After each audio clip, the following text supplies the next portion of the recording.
It's roughly 2,400 years ago. You're exhausted, constantly thirsty, and running to the toilet so often that even an ancient landlord would start asking questions. You visit a physician. No blood test, no scanner, no tiny plastic cup with your name on it. He looks at your urine. He smells it. Then, in some medical traditions, he may do something that would get a modern doctor reported before lunch. Taste it. So why did ancient doctors put a patient's urine anywhere near their mouth? Because for most of history, urine was one of the few messages the body sent outside without requiring surgery.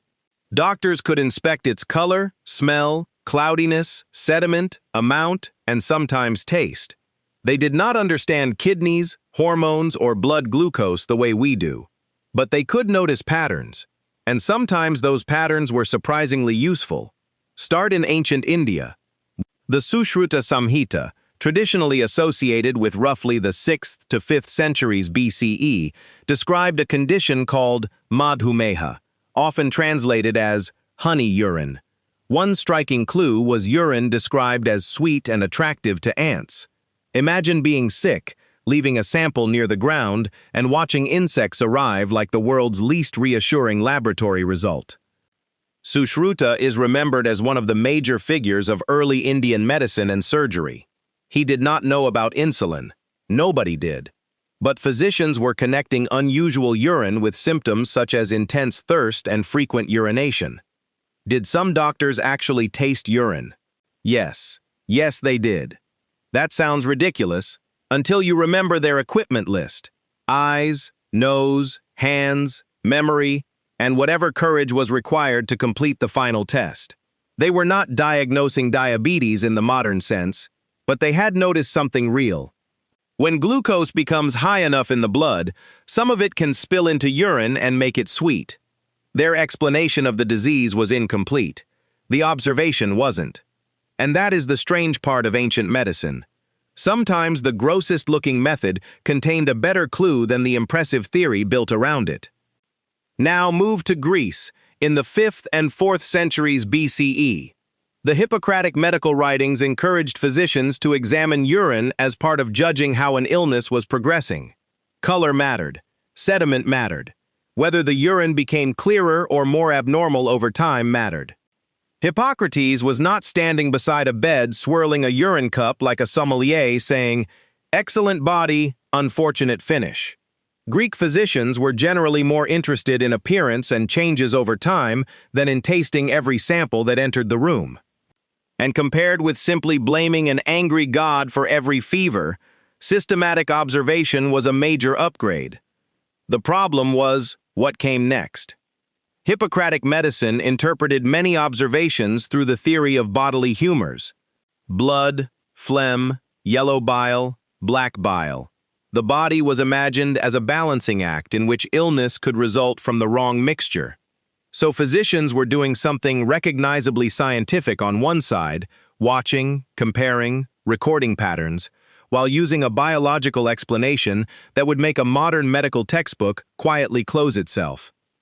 Still, the habit mattered. Look at the patient. Look at what the body produces. Compare today with yesterday. Don't rely on one dramatic symptom. That basic instinct survived long after humor theory did. By medieval Europe, urine inspection had become almost a medical logo. Between roughly the 12th and 14th centuries, physicians commonly examined urine in a clear glass flask called a matula. Hold it toward the light. Check the color. Look for sediment. Consider the smell. Compare what you see with charts describing different types of urine. It was visual medicine, and it was wonderfully easy to advertise. Medieval artwork often showed physicians holding a urine flask, because apparently nothing says qualified professional like staring thoughtfully at someone else's pee. This was also where a useful technique started becoming dangerously overconfident. Some practitioners claimed they could identify an enormous range of conditions from urine alone, sometimes without even properly examining the patient. Suddenly, the matula was not just a diagnostic tool.